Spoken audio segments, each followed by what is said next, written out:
Энгийн нэгэн галдан шатаах хэрэг томоохон цуврал аллах залмигтэй холбоотой болох нь илэрч Өмнөд Солонгосын эрүүгийн түүхэн дэх хамгийн гаж хоо үзэсгэлэнтэй алуурчны жинхэнэ дүрхийг илчилсэн юм. Мөнгөний төлөө тэрээр хоёр нөхрөө хөнөөсөн. Ээж болон ах дүү нүртэл түүний төлөвлөгөөнд багтаж асрагч эмэгтэйч түүний хорлолоос мултарч чадсангүй. Энэ түүх бол Омын сүх бүсгүйн түүх. Омын сүх 1976 онд Өмнөд Солонгосын Кангвон аймагт жирийн нэгэн айлд төржээ.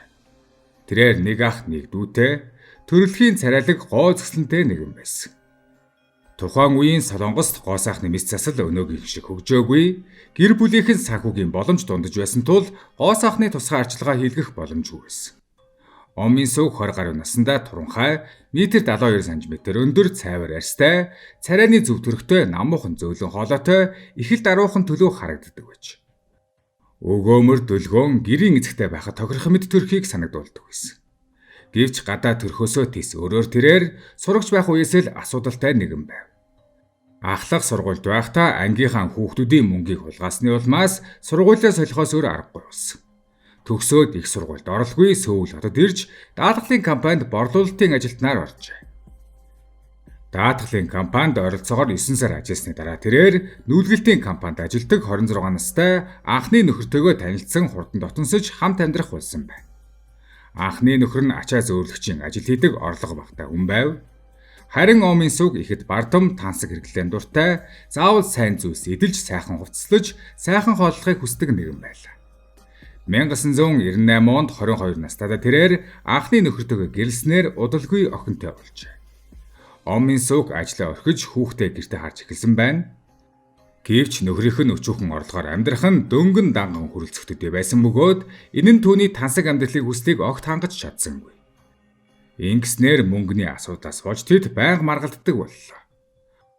2000 оны 2 дугаар сард 3 настай охин нь тоглож байгаад ширээнээс унаж тархиндаа гэмтэл аван улмаар нас барсан байна. Омын сүх болон түүний нөхөр асар их уу гашууд автсан бөгөөд хоёулаа сэтгэл гутралд орсон. Харин энэ явдал нь Омын сүхийн Нямба төлөвлөсөн хэрцгий гэмт хэрэгүүдийн эхлэл болж ойр дотныхан лугаа чөтгөрийн савраа сунгах шалтгаан болсон юм. 2000 оны 3 дугаар сард Омын сүх даатгалын компанид ажиллаж байсан туршилгаа ашиглан 1 сарын дотор нөхрийнхөө нэр дээр өндөр үнэлгээтэй 4 даатгал хийлгэж бүгдийнх нь ашиг хүртэгчээр өөрийнхөө нэрийг бичүүлжээ. Мөн эмнэлэгт үзүүлэх шалтгаан гарган сэтгэл гутралын эм болон унтуулгын эмийг олноор нь цуглуулсан байна. Бүх бэлтгэл хангагдсны дараа 2000 оны 4-р сард Омын сүх нөхөртөө антидепрессант найруулсан ундаа уулгаж мансуурсан байхад нь шатаар түлхэж унгаасан. Дараа нь үнийг осол мэд харагдуулж даатгалын мөнгө авахыг завдсан байна. Нөхөр нь тархины дөргөлтөөр 3-7 хоног эмнэлэгт хэвтэн эмчилүүлсэн бөгөөд энэ нь Омын сүхийн чөтгөрийн төлөвлөгөөний дөнгөж ихний алхам байв. Зарим хүн асуудаг шатаар түлхүүлж унсан, мансуурсан байдалтай байсан ч нөхөр нь болоод хадмууд бас танилуд нь сэжиг аваагүй гэж. Омын сүх сэжилэгдэхээс мултарсан гол шалтгаан нь нөхөрлөлийн өмнө нь сэтгцэн өвчний түүхтэй байсан явдал юм. Омын сүх ягаад литэй гэрэлсэн тухайд хүмүүсийн байр суурь таамаглал янз бүр байдаг. Зарим гэмт хэргийн судлаачдын үзэж байгаагаар төрөлхийн нийгэмшлийн эсрэг антисошиал зан төлөвтэй Омын сүх нь сул дорой зан ааштай сэтгцэн өвчний түүхтэй тул хэлбэрхэн захирч удирдах боломжтой литэй гэрлэхийг зориуд сонгосон гэж үздэг. Мөн зарим нь лигийн ийм сул талууд Омын сүхийн нийгэмшлийн эсрэг зан чанартай харилцан нөлөөнд орж түүний доторх гэмт хэргийн санааг ил гаргахад хүргэсэн гэж тайлбарладаг. Товчхондоо хадмын талын гэр бүл Омын сүхийг огт сэжиглээгүй төдийгүй нөхрөө үл тоомсорлолгүй нэмбэ халамжилж байгаа мэт харагддаг байдалд нь бүр сэтгэл нь хөдөлж нөхрийнх нь асран хамгаалах бүх эрх мэдлийг түүнд бүрэн өгсөн байна. Ингэснээр удаан хугацаанд сэтгцэд нөлөөлөх юм ууж байсан нөхөр нь улам бүр сүлдэн доройтож Омын сүхийн хяналтан дор гэр бүл найз нөхөдтэйгээ харилцахад бэрх болсон. Ийм найдваргүй тусгаарлагдсан байдал нь түүнийг бүрэн утгаарна Омын сүхийн гарын алган дотор байлгах нөхцөлийг бүрдүүлжээ. 2000 оны 5 дугаар сард Омын сүх дахин нөхөртөө унтуулгын найрлагатай антидепрессант уулгасан байна. Нөхөр нь унтсны дараа түүний зовхийг хүчээр нээгээд нэг нүдийг нь зүүгээр хатгаж нүдийг нь сохолсон аж. Гэвч эмнэлгээс гарсны дараахан Омын сүх ижил үйлдэлийг дахин хийсэн бөгөөд энэ удаад нүдлөө нь бус, нүүрэн дээр нь халуун тос асгасан байна. Нөхрийнх нь амсан эдгээр цуврал хүнд гэмтлийн далаар Омын сүг эмнэлэг болон гэр бүлийнхэнд нь сэтгцийн өвчтөнд дахин сэтэрч санамсаргүйгээр хурц ирэмэг мөргөөд бас халуун тос асгасан хэмээн тайлбарлав. Итгэхэд бэрэгч тухай үед хинж эдгээр харгас үйлдэл нь Тэнгэрийн элч мэд царайтай сул дорой харагддаг нэг нэмэгтэйтэй холбоотой гэж сэжиглэв. Омын сүг ийм төрлийн гэмтэргийн аргыг сонгосон шалтгаан нь тэрээр өмнө нь даатгалын төлөвлөгч хийж байсан тул нүдний гэмтэл болон түлэгдэлт нь даатгалын нөхөн төлбөрийн ангиллаар үхлийн дараа орох 2 дугаар байранд орж их хэмжээний даатгалын мөнгө авах боломжтойг сайн мэдэж байсантай нь холбоотой. 2000 оны 9 дугаар сард биеийн бүрэн эдгээргүй байсан хөрлөвгөө Омын сүг галт тоогооны хутгаар түүний гидс рүү нь хэрцгийгээр хутгалав. Харин гадуур энэ нь нөхрийнхэн сэтгцийн байдал уламд ортож амиа хорлох орлого хийснээс болсон хэмээн тайлбарласан байна. Даатгалын мөнгийг амархан авах боломж мөн шийтгэлээс мултарч чадсаар ирсэн Омын сүгийг улам даврааж ёс суртахуунгүй болгов. Дараа жилийн 1-2 дугаар сард Ом бүсгүй лиг дахин 2 удаа хутгалсан. 2 удаагийн тархины дөргөлт, 1 нүдний ноцтой гэмтэл, 1 удаагийн өргөн хүрээний төлөгдөлт, 3 удаагийн хутгалуулсан шарх. Ли ийм аимшигт тарчлалын дор амьдарч байсан. Эцэст нь анхны нөхөр нь 27 наснда сэтгцийн өвчтөе хүмүүсийн эмжилдэг ерөнхий эмнэлэгт халдварт өвчний улмаас нас бархан дээрээ. Харин Омын сүг нарийн төлөвлөгөө мэрэгжлийн давуу талаа ашиглаж, томоохон даатгалын компаниудын хоорондын мэдээлэл бүрэн уялдаагүй сул талыг ашиглан нөхрийнхөө даатгалын ашиг хүртэгчийн хуваар 200 сая воноос давсан мөнгийг амархан авч чадсан байна. Гэвч анхны нөхөр нь түүний цорын ганц хохирогч байгаагүй. Хорт могоо шиг аюултай Омын сүг удалгүй дараагийн байндаа анхаарлаа хандуулжээ. 2001 оны 5 дугаар сард анхны нөхрийнхөө нь оршуулга дуусаагүй байхад Омын сүг шөнийн клубуд 31 настай Кимтэй танилцаж 1 сарын дараа хамт амьдрах боллоо. Энэ удаад Омын сүг өөрийн жинхэнэ хэн болохоо бүрэн нун дарагдуулж өөрийгөө нэр хүндтэй их сургууль төгссөн цэцэрлэгийн багш. Мөн ээжийнхээ хандвалснаар удахгүй 1 тэрбум воны хөрөнгөтэй болно хэмээн худал ярьсан байна. Найз залуугийнхаа итгэлийг олж авахын тулд тэрээр бүр 30 сая воны үнэтэй жип машиныг бэлнээр авч түүнд бэлгэлжээ. Үзэсгэлэнтэй баян өөрт нь өгөөмөр шинэ найз залуу нь үнийг амьдралаа өөрчлөх ховор боломж гэж бодсон байна. Найз залуугийнх нь гэр бүлч Омын сүгт туйлын сэтгэл хангалуун байж түүнийг улам их хайрлан хүлээн авчээ. Гэвч гэрлэлтээр лувер хийж даатгалын мөнгө авахыг зорьсон Омын сүгийн хувьд ганц зорилго байсан нь өмнөх төгс төлөвлөгөөг дахин давтах явдал байв. 2002 оны 11-р сараас эхлэн тэрээр анхны нөхөртөө хийж байсан аргаа давтаж, Кимд антидепрессант эмгэгч түүнийг сулруулан улмаар шатаар түлхэж унгааснаар сэр нурууны сүүлэн ясыг нь хугалуулжээ. Найз залуу нь орон дээрээ хөдөлж чадахгүй хэдэж байх хооронд Омын сүг түүний бичиг баримтыг авч дүүргийн захиргаанд очин гэрлэлтийн бүртгэл хийлгэсэн байна. Учир нь даатгалын мөнгийг гартаа оруулахын тулд заавал хууль ёсны эхнэр нөхөр байх шаардлагатай байв. Ашигын төлөө хийсэн энэ үйлдэл нь орон дээр хэвдэж байсан Кимийн нүдэнд ямар ч нөхцөлд намайг орхихгүй хүн байна гэсэн тангараг мэт харагдаж тэрээр Омын сүгт бүр илүү итгэх болсон байна. Гэвч итгэл гэдэг зүйл түүнд илүү хэрцгий харгас балмад байдал авчирсан юм. Хоёр дахь нөхөр нь эхлээд баруун нүдэндээ хатгуулж дараа нь анхны нөхөр Литэй яг ижил аргаар төлөгдөж зүсэгдсэн байна. Энэ удаад ч Омын сүгийн төлөвлөгөө амжилттай хэрэгжсэн мэт санагдсан ч түүний тооцоолоогүй нэг зүйл байлаа. Ким 2003 оны 2 дугаар сард эмчилгээ хийлгэж байх явцдаа шарханд ордож улмаар нас баржээ. Ийхүү хоёр дахь нөхөр нь төлөвлөгөөнөөс эрт нас барснаар дөнгөж 40 сая воны даатгалын мөнгө авахд хүргэж мөнгөний сайлын үнэгээ алдсан. Кимийн гэр бүлд хүүгийнх нь үхэл сэжиг төрүүлж эмнэлэгт задлан шинжилгээ хийх санал гаргасан байна. Энэ нь Омын сүгт анхудаа үнэн илрэх бодит аюултай тулгарсан мөч байлаа. Гэвч зайлжин тэрээр энэ хямралаас гарах гайхалтай арга олж чадсан. Тухайн үед 5 сартай жирэмсэн байсан Омын сүг уйлан гуйж хүүхдийг минь бүү аалуул. Би Кимийг үхтлэн хайрлаж байсан хэмээн нөхрийнхөө гэр бүл тандан Кимтэй сүнсний хурим хийхийг хүсжээ. Эмнэлгийн орон дээр Кимийг асарч завгүй гүйжгүй Омын сүгийн дүр төрхийг харсан түүний гэр бүлийнхэн эцэст нь үлдсэн сэжгэж орхиж харин ч энэ эмэгтэй бол жинхэнэ Тэнгэрийн элч. Дэлхийд дээрх хамгийн сайн эмэгтэй хэмээн санаа алдцгаажээ. Сүнсний хурим гэх ёслол товсон ёсоор болж өнгөрсөн бөгөөд хурим дуусмагц Омын сүг авсан мөнгө болон эзэн дэх хүүхэд гэжтэйгээ алга болсон байна. Үнэн дээр тэр аль хэдийн аборт хэлгсэн байж Анхны хоёр нөхрөө тахир дутуу болгож улмаар нас барсныхан дараа авсан даатгалын мөнгөөрөө тансаглал таашаал умбасны эцэст Омын сүүг дахин шинэ эрэгтэйтэй харилцаа үүсгэхийг тэсэн ядан хүсжээ. Гэвч энэ нь цаг хугацаа шаардах тул энэ удаад тэрээр өөрийн гэр бүл рүү чөтгөрийн савраа сунгасан байна. 2003 оны 7 дугаар сард тэрээр Камва муждах төрсөн нутагт очиж унтуулгын эмийг ундаанд хийж бийд сайн шүүс хэмээн ээжигээ хурж уулгажээ. Ундааг уусны дараа ээж нь тэр дээр унтсан байна. Тэгмэгц Омын сууг урдчлан бэлдсэн тариуртай зүгээ гаргаж ямар ч эргэлзээгүйгээр ээжийнхээ баруун нүд рүү зоожээ. Ээжигээ сэрэгтэн та цус харавсан гэж хэлсэн байдаг. Мөн оны 11-р сард тэрээр ахыхаа гэрт очин яг ижил аргаар унтуулж дараа нь давсны хүчил ашиглан ахыхаа баруун нүдийг мөн сохолсон байна. Гэр бүлийнхэнтэйгээ нүүр тулсан ч Омын сууг огтхон ч хэрэгэлсэнгүй, харин ч аллага улам түргэсгэж эхэлсэн. Тэрээр ах нь хэвтэн эмчилж байсан эмнэлэгт дахин очиж дуслын гуурсан хоолойд гадны бодис шахах замаар нас барах нөхцөлийг бүрдүүлэхийг оролдсон ч үйлдэл нь хангалттай мэрэгжлийн бус байсан тул төлөвлөгөө нь амжилтгүй болсон. Мөнгөний шунлаасаа салж чадаагүй чөтгөрийн замд бүрэн орсон омбөсгүй энэ бүтлгүүтлийн дараа өөр их үсвэр хааж эхэлсэн байна. Гэр бүлийнхэндээ сөүлт шин байр бэлдсэн цаашдаа бүгд тэнд амьдран жаргана хэмээн худлаа ярьж үүнийгээ шалтгаан болох нь тухайн үед амьдарч байсан орон сууцыг зарж мөнгө болгож чадав. Гэвч зохиомл байрандаа нүүж орох өдөр улам ойртох тусам худал нь илчлэгдэх аюул тулгарч Омын сүүг илүү харгас хувилдаан сэтсэн байдаг.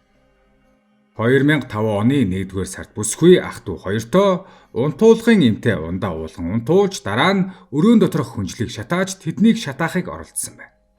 Гэвч баруун нүд нь сохор ах нь эртсэрж галыг анзаарснаар гал бүх байшин хамрахаас өмнө унтарсан. Ах нь гартаа түлэгдэлт авч харин дүү нь утаа ихээр амьсгалснаас амьсгалын замын түлэгдэл авсан байна.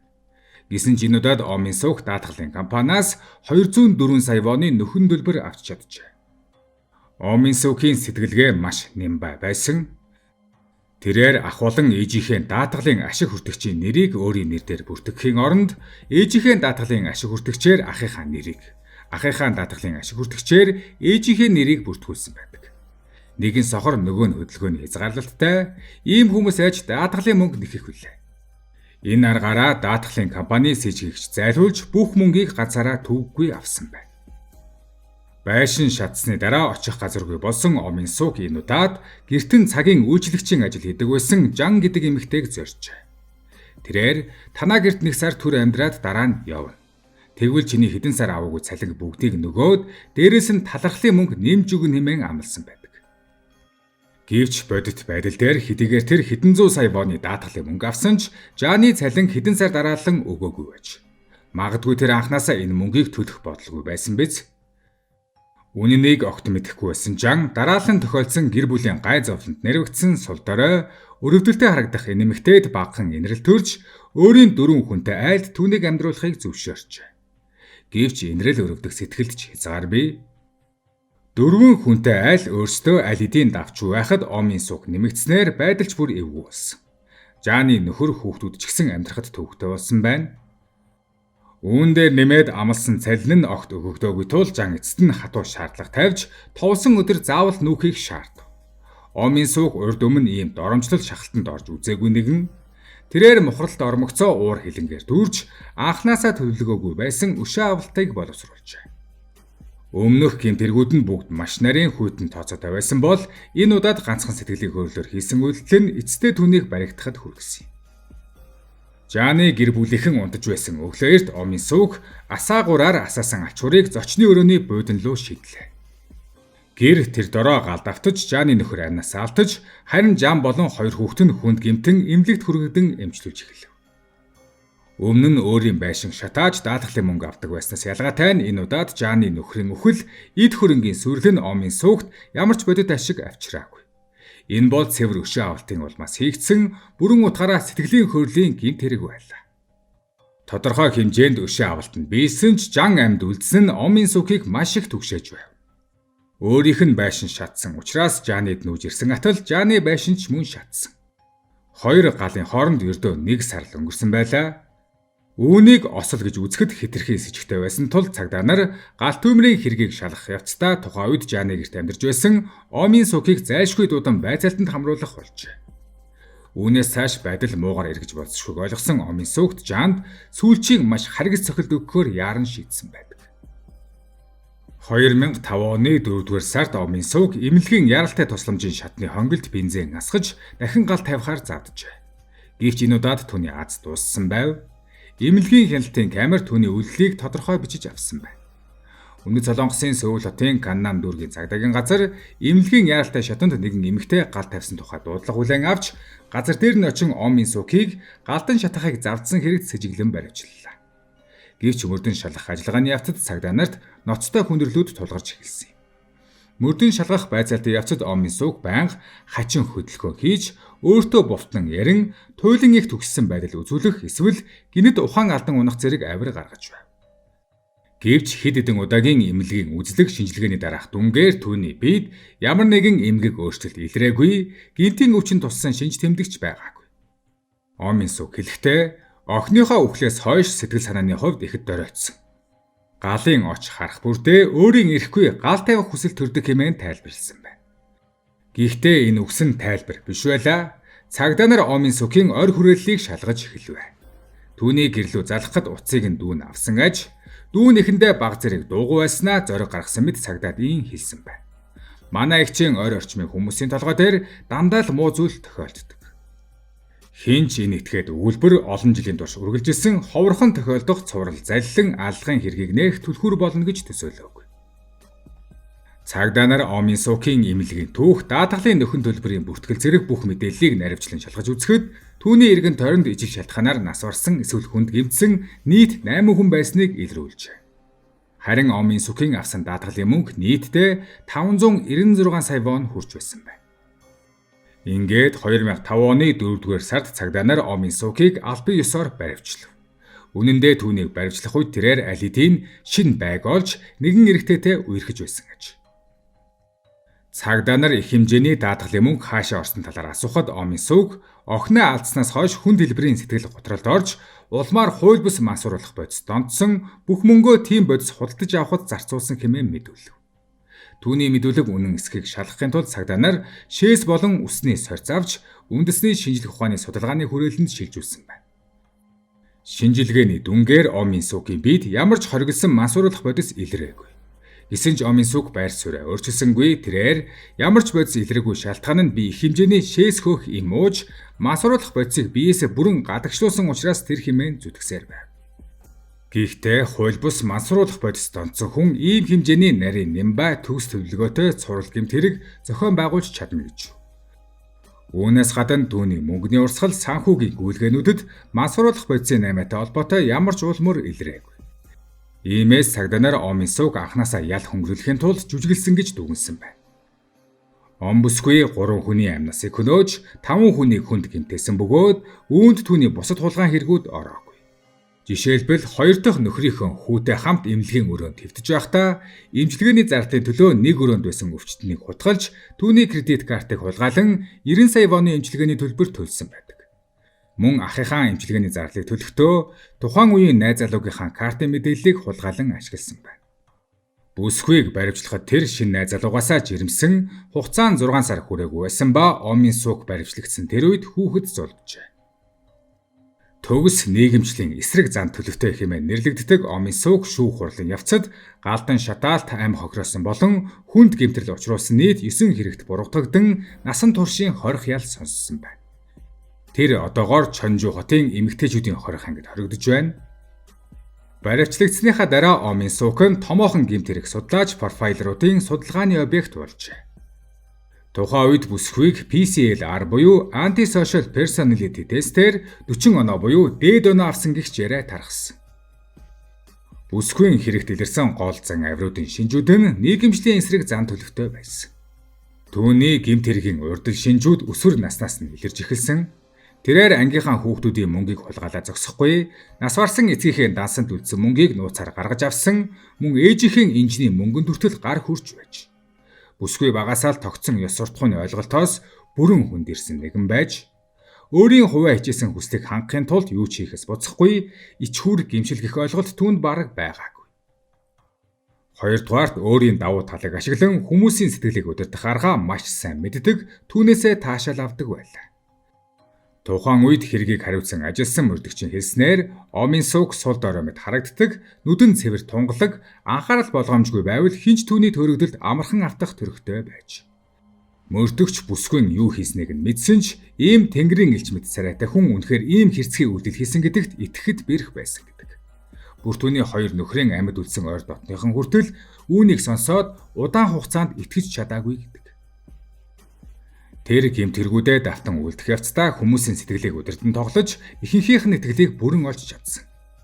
Баримтлагдсныхаа дараа ч омын сүг охиныхоо үхлийн түүхийг ашиглан өрөвдөг сэтгэл төрүүлэхийг оролдож, өөрийгөө сул дорой өвчтөй мэт харагдуулан, эрүүгийн хариуцлагаас мултрах гэж хичээсэн байдаг.